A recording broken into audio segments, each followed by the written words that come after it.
Now. All right.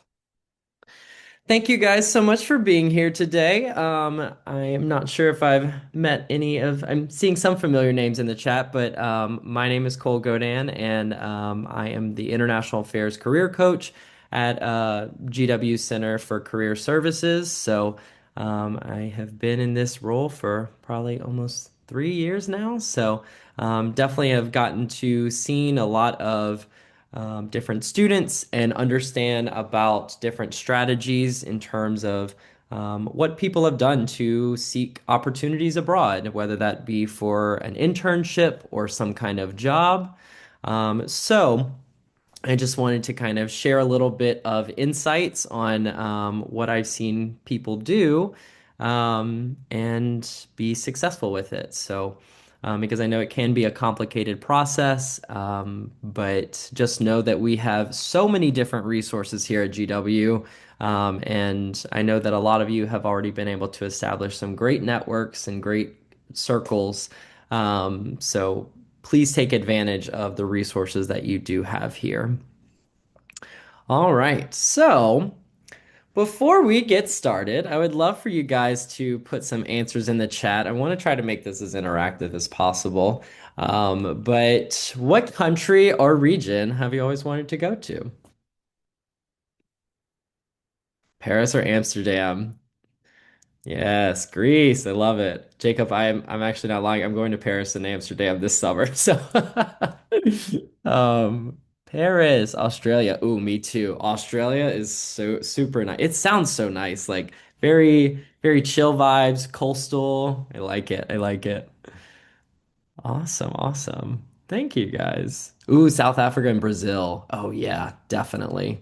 Um, yeah, I certainly have always wanted to go to Brazil too. I think that it's such a cool place. Yeah, thank you guys for those answers. That's awesome. Awesome. I love how we have already a wide variety of just different regions and different places that we all want to go to. So, yeah, I think there's such a vast world out there. And, the great thing about DC too is like it's such an international hub and it's so interconnected with all these different places too. So, hopefully you can kind of utilize some of the strategies that we talk about today to help get yourself to those different spots. All right. So today we're going to be talking a little bit about some different red flags that you want to consider as you're navigating the different internship and job search opportunities, different resources to look at GW, because again, we have a vast variety of them. I do want to make a mention of networking. I think one of the things that I've learned a lot through a lot of the different students that I've spoken with. Networking seems to be the number one thing that helps people get to these different internship and job opportunities. Also, kind of mentioning some just different unique strategies and final tips towards the end. So, as we're talking about different red flags, this is kind of just making sure that you are kind of navigating your search wisely and with caution. Because sometimes when looking for different international opportunities, I think that there can be potential for scams. I mean, obviously in the domestic world too, but it's just always make sure that companies are not asking you for upfront costs, such as like making payments or cashing checks on behalf of the employer. As well as, if there's no formal like contract for a position that you plan to apply to, or one that you end up like, let's say you get a contract for or no contact whenever you end up applying and getting an offer. That's definitely a kind of a red flag there. Any sort of vague job descriptions, like if there's not really any list of like duties and responsibilities as well as like tasks. I think it's always important to just be wary and kind of think about ways you can verify this, which speaking of verifying these things, you always want to look at negative reviews for those different organizations that you may feel like may be a scam. The way that we've typically gone about this is looking through different platforms such as Glassdoor. Yelp and or Google. I will say Glassdoor is very much utilized in the professional world to identify different reviews that different companies and organizations, other people have like put those reviews of those different organizations. So, and obviously everyone may have like different experiences based on their own work experience, but I think you want to look out for things like guys, this is a scam. Like this is not, this is not a good organization to work with. So again, just be mindful of those things as you are applying to these type of opportunities. Again, lack of clear communication. If you feel like an employer or hiring manager is not responding to you in a timely manner, this may not be an organization that's worth pursuing an internship with as well as promises of unrealistic compensation. If you notice, there's like an entry level role, and it's saying that you're going to be getting like 600K for the year. These sort of different amounts that seem a little unlikely or seem unrealistic. Definitely look into those. And again, use Glassdoor as your resource to inquire about what is the actual like specific words are slipping me. The value of that specific role and what the typical salary range is for that position. Okay. So, after you've kind of reviewed those different red flags, I want to mention some different GW resources that you have here. So, I'm sure you guys are pretty familiar with Handshake, given that you signed up for this webinar through Handshake. But just so you are aware, there are some different jobs and opportunities that you can utilize or you can kind of look into to potentially go abroad. When you go on that jobs tab, keep in mind that there are some great filters on Handshake, and you can actually search for opportunities by location. So if you wanted to, let's say for example, we can put in Spain. You can see that there are a wide variety of just some different internships and jobs. I will mention, I think Handshake is still great to find some different opportunities. I haven't found it to be when it comes to the international job search, it's not the most beneficial in my opinion, but I will say there are some still great opportunities on here. So still wanted to mention that it is helpful to look on this kind of job search platform and utilize the filters to aid your search. Okay, let's see if I can get back to my other screen. Okay. And another great resource within Handshake, we actually have this global opportunities resource in the resource library.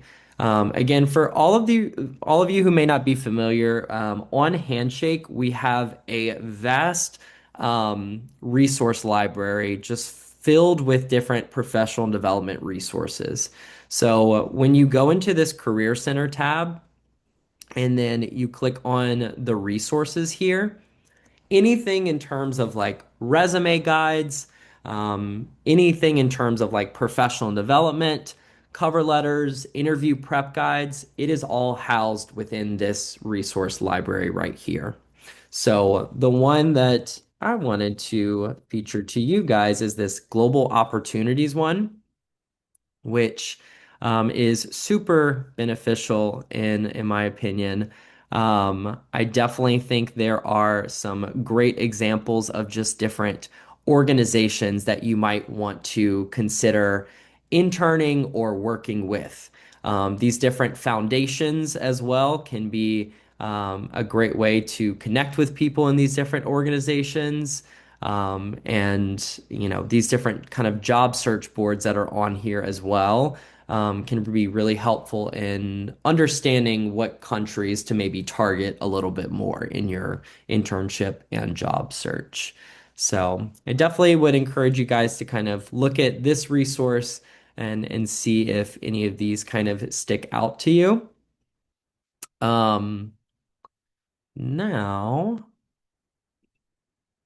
I also want to mention too that at the GW Center for Career Services, we do have a funding called CASIF funding. For some of you who may not be familiar with this, you can actually get up to $3,000 for your unpaid international internship. So I believe the one coming up for this summer, the applications will be open from April 1st to April 30th. So you will have need to have like secured something within that time frame. So that way, you can apply for the funding. But again, if it is an unpaid international internship with an NGO, nonprofit, or government agency or educational institution, you can get up to $3,000 for your unpaid labor. And as we all know, being paid is feels a lot better, you know? Okay. One other cool resource that we do have at GW is called InnerStride, which InnerStride is initially its main purpose was to help international students find employment within the US. However, it also works very well in the opposite as well. So, any sort of like domestic students who are wanting to seek out internships and jobs abroad can also utilize this platform for finding different jobs and opportunities. So when you go into InnerStride, you can actually filter by a different country. And let's say, for example, we chose Uganda and we wanted to look at full-time positions. You can see that there are tons of different positions, especially within, Marriott. And even if I wanted to like narrow it down to just more entry level positions, this will kind of help guide your search, especially let's say if you're more of like a in that entry level category.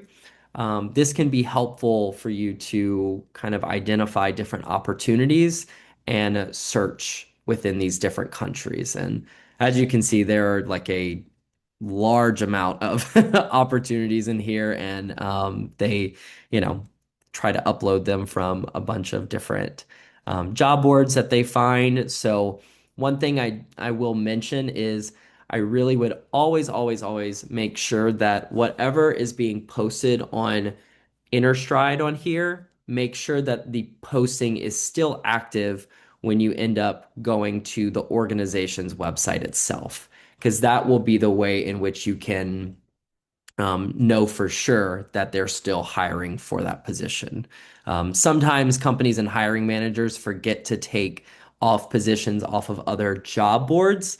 So it can be really great to go and verify it on the actual website itself. Because typically, if they're going to take a job posting off, they will take it off of their organization's website first. Okay. Now, we also have the Center for Undergraduate Fellowships and Research. Has anyone used this office before yet?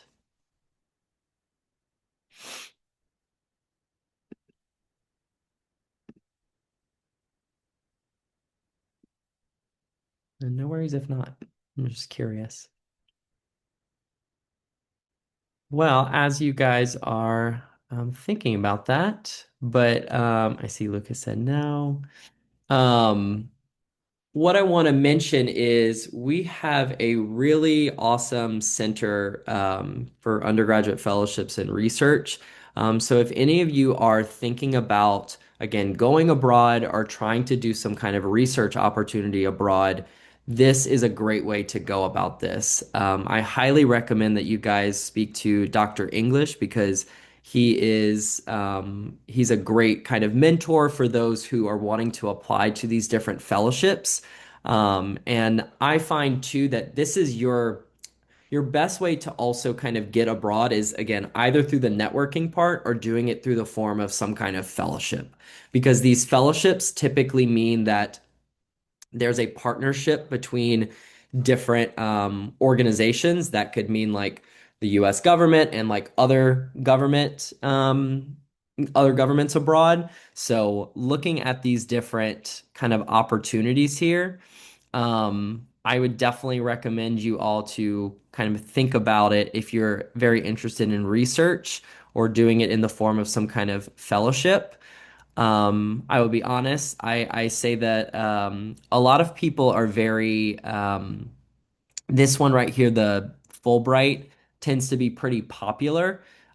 So this is where you can either do a teaching assistant position or you could do some sort of, they oftentimes have funding for like postdoctoral programs where you can do, get some kind of funding for your graduate study.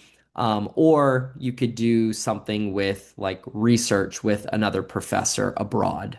So this is what I find to be a pretty common pathway for a lot of students, especially the one that's teaching abroad. I find that the teaching abroad tends to be a little less competitive than the research awards that the Fulbright program gives. So I certainly think any kind of those teaching ones, if you have any interest in education, this could be a great kind of pathway for you. But if you do want to schedule an appointment to talk to Dr. English more too, I know that he would be happy to kind of talk more in depth about the just different fellowship opportunities that exist as well.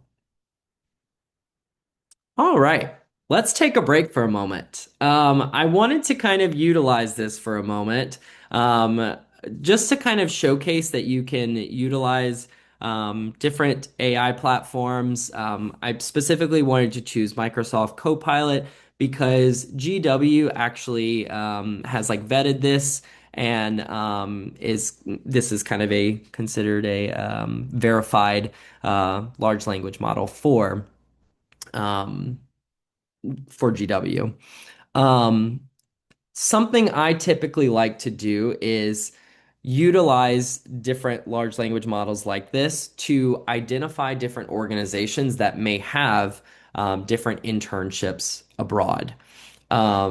However, I did kind of mention in here what are examples of questions that I could use to prompt AI to aid my search for international job and internships. So these are kind of just some different questions in terms of like exploring countries. Like maybe, for example, you ask, which countries are most welcoming to international interns in my field? Looking specifically at the visa and work authorization, I think these are really important questions to always ask because that is oftentimes what I find is a hurdle for a lot of students because typically, a lot of organizations need to pay to like sponsor you on a work visa, and oftentimes they don't want to do that. They would prefer to, kind of recruit locally. But again, if you find ways to kind of go around that, like for example, there may be ways in which you get on a student visa through a study abroad, and you can work a certain amount of hours just on a student visa and not actually have to get a work visa. So again, asking those type of questions can be really helpful in just like learning about what are the type of job and internship strategies. Out of curiosity, does anyone in the chat have a question that we may want to prompt to Microsoft Copilot to see if they may have any insight in terms of like the international and job search? And if they see any kind of questions where, and feel free to as well, you can get on the microphone and if you feel that's easier than putting in the chat.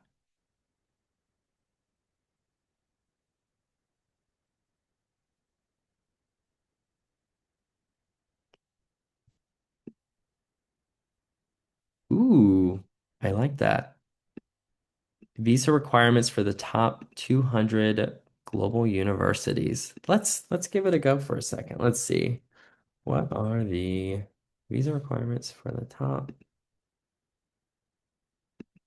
So typically, in order to get a student visa, that one's a little bit easier.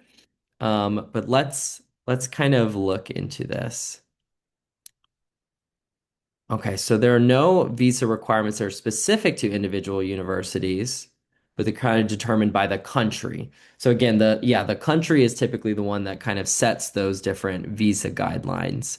Um, Now, when it comes to again, with more of the work visa, that is a little bit hard to get, but then there's also the student visa, which typically the student visa is a little bit easier to get than a work one.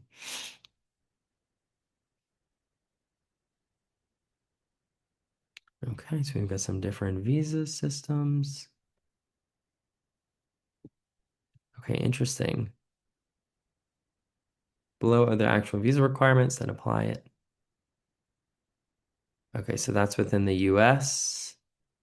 And you can kind of see too, if any of you are familiar, there are different kind of work requirements that you can get. Um, you can work up to 20 hours a week on campus, and you can do what is called CPT or OPT, which stands for like curricular practical training or optional practical training. Um, oh, see, this brought up a good one with the UK.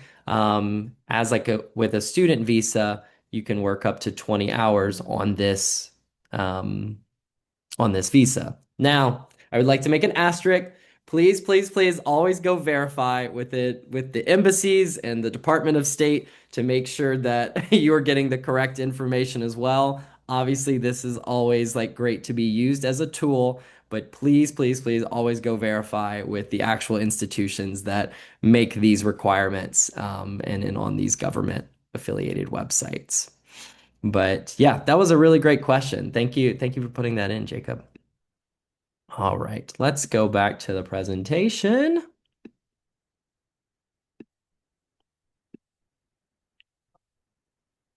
All right, now getting into networking. Network. Oop, let's see. So as you all have probably been able to see so far, I'm very, adamant about the networking part, especially when it comes to seeking out international opportunities. I think, again, given those different visa hurdles that we discussed, it's always really great if you have other people at the organizations abroad on your side that are kind of rooting for you. Also, I need a glass of water for a second. But yes, so being able to take advantage of your different networks is crucial in terms of getting connected with organizations that you would want to work with abroad. So you can do this by connecting with GW alumni, connecting with your staff and faculty, connect with classmates. This can even include people like family members, family friends, like you name it. The barista that you see, that you see like on the regular, these are all people that are in your professional network already. And I think a lot of times people think that your network solely has to be your professional connections, but they can be all types of different connections. Like I got my job because of a friend that I had before taking on this position, and she was able to connect me with this position. So I want you guys to think for a second, what connections do you already have that could be good jumping points for going abroad?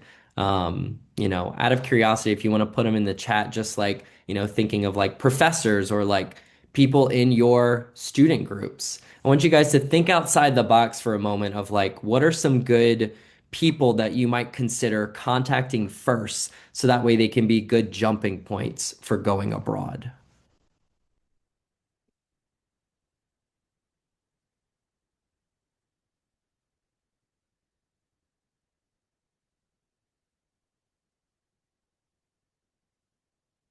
Yeah, LinkedIn network of causes I'm passionate about, speakers, organizations. I like that. I like that. Definitely. I'm an alum, so my international friends I met while studying in Chile. Yes, yes, that is so important. I think that's a great strategy too, even like, when thinking about for the long term, for those of you who are, still a student right now and then maybe wanting to work abroad later down the line. studying abroad right now can help you establish such a great international network. In fact, I know I mentioned earlier I'm going to, Amsterdam and Paris, but I've got friends in all those places that I have contacted now, and, I'm going to be meeting up with them, and maybe later down the line, that could be something that is leveraged for, because I was able to study abroad in college. So, executive is at global companies. That's really great. Yes, yes. I definitely think more and more I've been seeing trends of people connecting with different recruiters and even different hiring managers. I think that oftentimes it's interesting because even with your mention of the executives, a lot of times people think like, oh, I can't reach out to that person, that like they would never respond to me. But I also think too, executives also often see like people who are reaching out like that as some that are people who are ambitious and want to, look for opportunities and really have that entrepreneurial drive. So I certainly like your mention of that too. Okay, so as you're thinking about how to utilize these connections, I remember who was it that mentioned this? Kayleen. You had mentioned about like the LinkedIn part. This is oftentimes a way that I like to go about kind of finding people through, my different connections that I've already established. So, oh, thanks, Kaylee. I'll add you back.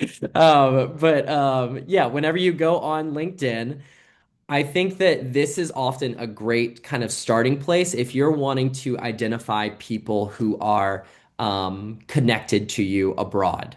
So, the way that I often utilize this is this GW school page is kind of great to see who are the actual alumni that um, from GW that may be working abroad or working at a specific organization that I want to work at. So, for example, what I might do, because all of this, the database is kind of categorized by where they work, where they live, what they do, what they're skilled at, what they studied, and how well you're connected. Something I like to do first is in going into this where they live category, I will click on the add button. And something I will do is, for example, maybe I want to find my connections in Chile.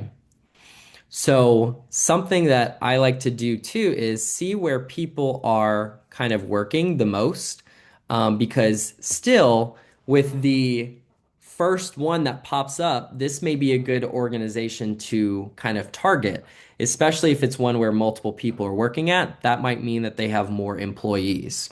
Again, not always the case, but just thinking here of and strategizing. But after I had clicked on, people who are either, when I clicked on the where they live in Chile, this is going to bring up people who are either currently working in Chile, or maybe have worked in Chile. So when I select that, I see here that there are people that I could reach out to that are GW alums. And what I would then do next is look at these mutual connections that you might have with people. And instead of maybe just cold outreaching to the individuals that are listed here, reach out to those mutual connections because I'm sure you know them a lot better and you probably feel more comfortable talking to them. And also, if they don't respond, you could probably, harass them a little bit, be like, hey, I contacted you about this. Can you tell me? But if you want to reach out to them first and ask them, hey, would you be willing to connect me to, let's say, Isabella? So that way it then becomes you can now you can reach out to those people who you already know and feel comfortable with, and you have a trusted liaison to then bridge you to someone else that is abroad. So again, this can be a super helpful strategy. Um, yeah, whenever you are kind of looking for different people to network with. And, you know, I think it even can be helpful when you're on this search to just ask those people questions like, how did you get to Chile? Like, what were some of the hurdles that you faced even just in terms of like visa hurdles or even just like adjustment hurdles, because as we all know, moving to a new place too can create a different set of like cross-cultural boundaries or not boundaries, but like hurdles. Um, and can also present a unique set of challenges that we may not even consider for ourselves. So, asking them about that and asking them that question of do they potentially know of any organizations that are hiring and maybe favor a little bit more of US citizens or whatever citizenship that you may have. Um, and ask them like if they would be willing to connect you to someone that they think would be beneficial to talk to. All of these conversations can be very helpful in identifying those sort of gem opportunities and those kind of hidden opportunities that you may not see on just like job boards and things like that. Now, so definitely utilizing the LinkedIn part, I think, is super helpful. But I also want to mention too that we have a really fantastic platform called GW Career Connect. Has anyone used that before? Just curious.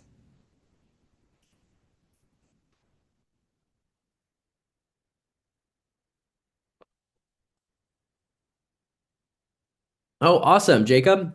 Um, Jacob, would you mind sharing, and I don't mean to put you on the spot at all. If you don't want to, that's totally fine. But would you mind sharing, like, if you were able to reach out to anyone on Career Connect and, how that went and how you went about it?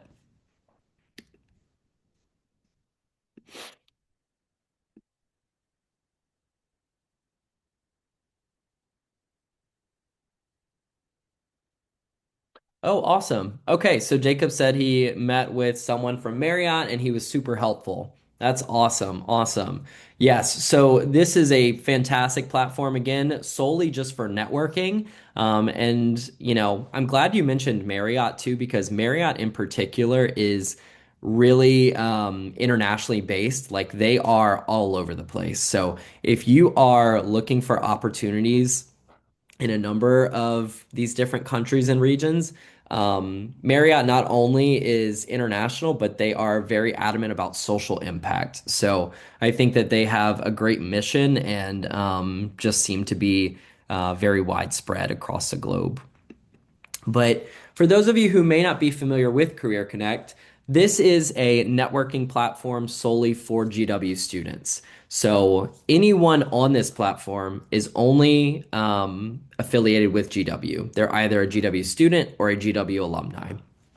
And when you go on here, what I would do is hover over to this connect button and then click on the network part.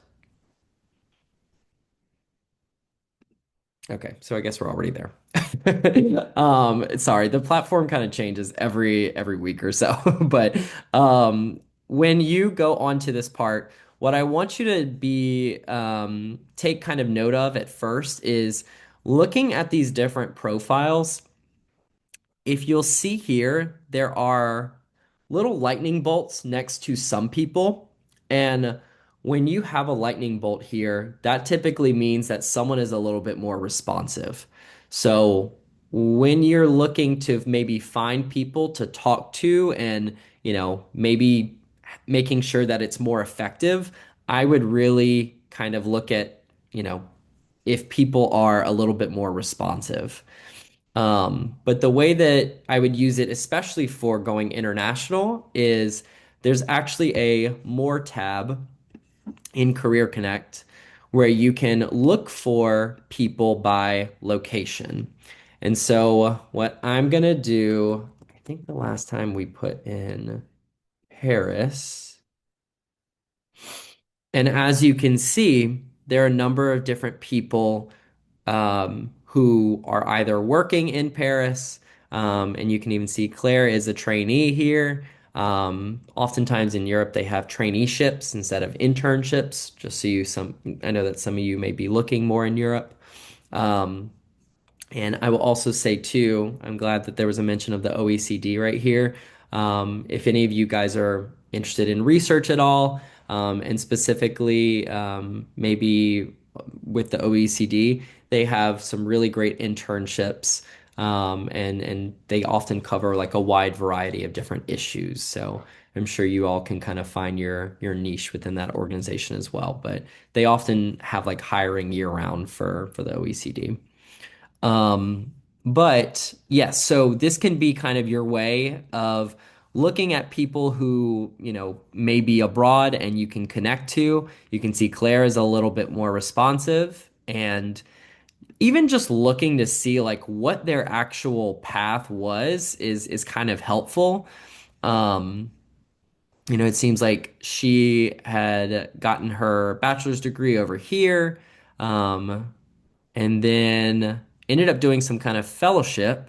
So again, I talked about how like fellowships and networking are oftentimes like the most common and practical ways of getting through the door. So I think that may be something to ask about is like, how did she kind of leverage her skills and her internships and her experiences to kind of do that sort of fellowship? And when you go to message with them, you can actually see some recommended templates that that are helpful in just understanding how to actually go about reaching out to these people.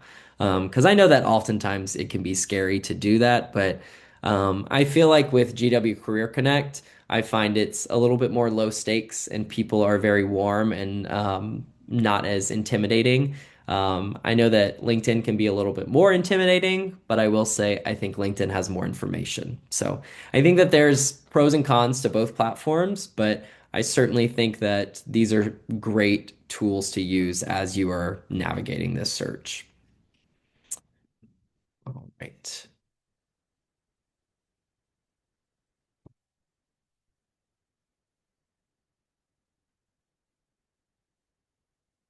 All right. And now just gonna kind of talk about just some unique strategies and final tips here. These are just some, again, like I know we have kind of mentioned some of these strategies throughout the webinar, but um, I think that I've seen a lot of people work first work for a US based company. And, again, if you're a US citizen, and then maybe potentially transfer to an international office. So, for example, I know that a lot of people who have gotten internships at Deloitte within the US end up being able to intern or work abroad at a Deloitte office somewhere else. And, with consulting, you can kind of come from a variety of different backgrounds. But I do feel like being able to first work and make those connections at your home base and then having your company then move you to different sites. I find that that is a very good strategy because you're able to make the connections with people who are working for an organization that has money to kind of move you around like that. So, and even thinking too about when you work at an internship or even a full-time job at a certain organization or company in the US, think about some of the partnership organizations that your office has and think about like, where you might be able to reach out to those people that are in organizations abroad and are partnered with your current office to then be leveraged for some kind of, experiential learning opportunity. So I think that, thinking outside of the box of just like, what kind of networks you've already established right now and how you can really kind of utilize them and get creative with, reaching out to other people. Another option too, which I know we kind of brought this one up in the chat, but studying abroad and interning or volunteering while you're there. I find that if you study abroad, I mean, of course, you're already making connections through, probably a lot of times those universities are wanting to connect you with other international students, but also other locals. So that can be a really great way to get connected with people from all over the globe. And I know oftentimes looking at staying at home stays can be a great way to make some, very deep connections with families and more of the local community in that capacity. And staying with a homestay when you're studying abroad, I find is incredibly beneficial because you're able to refine your language skills if the country that you're going to is speaking a different language. Because oftentimes that language barrier can be something that opens up opportunities for you in these different countries where you may not know the local language. But again, like being able to maybe intern or volunteer while you're studying abroad it can be, because again, we talked about, you know, with a student visa, you may be able to intern a little bit on that visa. And then volunteering too, it just allows you to make those connections within the communities. So that's definitely kind of a unique strategy I would consider as well. The last option, I will be honest, I haven't really tried this as much, but I have other people who have tried this. But I know that there are local recruiters that assist with international placements. For example, Robert Half International is kind of a recruiting company that helps with these, with that helps you with getting placed internationally. Now, you typically don't need to end up paying them to help you find something, but rather the the companies are actually the ones that pay these recruiters. So typically it's free for the job seekers.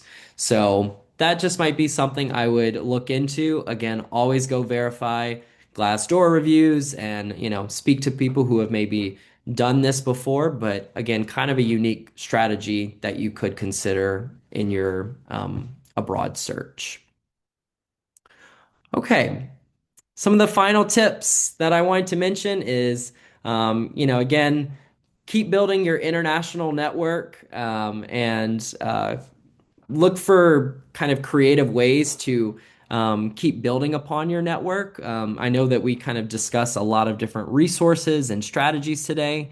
And it's always great to kind of review those different cultural norms and etiquette of the different countries that you're wanting to kind of approach.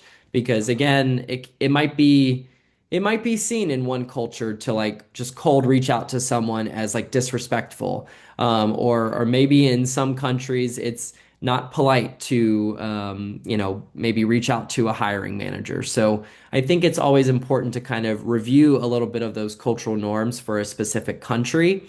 Um, and really make sure that you're approaching it with that level of cross-cultural sensitivity. I know we mentioned too, just like improving your language skills. Language skills can be a super great way to kind of get you through the door. But again, like the language skills and the fellowships that we mentioned, those are great tactics, along with the networking that can really kind of help you get abroad. And of course, apply and see what is out there. Um, but yeah, I know we kind of just went through a lot, but I would love for all of you to kind of put one thing in the chat that you learned from today's presentation. I'll also leave some time after for questions, but I'd love to know if any of you learned anything from kind of today's discussion at all.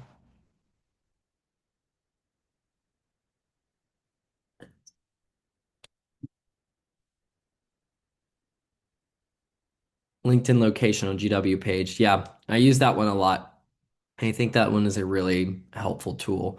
It could even be great for the domestic search too. I often look for people by like organization. So that way I can kind of get a sense of who I might have mutuals with and I can get connected to those people. Yeah, Center for Fellowships and Research. That's a really cool center that we do have. There's a lot of great scholarships and fellowships. Definitely check out their directory, Earth. I think that's a really great resource I'd take advantage of. Um, oh, awesome. Isabel, I saw the more tools on Handshake that you didn't know about. That's great. Awesome, awesome.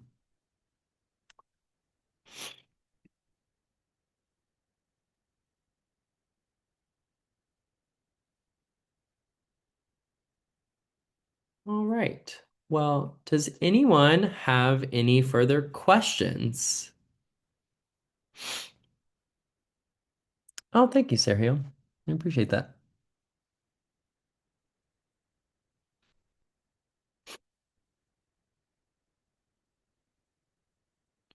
I'm glad to know it was helpful. Thank you guys so much for attending. I really appreciate it. Again, this will be recorded and uploaded to our GW Center for Career Services YouTube.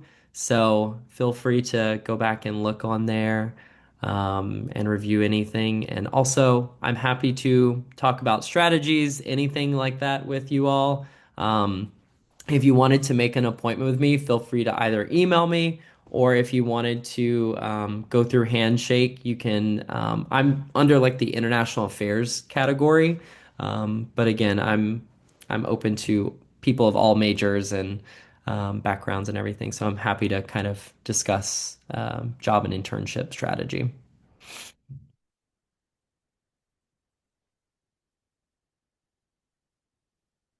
All right. Well, thank you guys so much. I'm gonna go ahead and stop the recording. Let's see.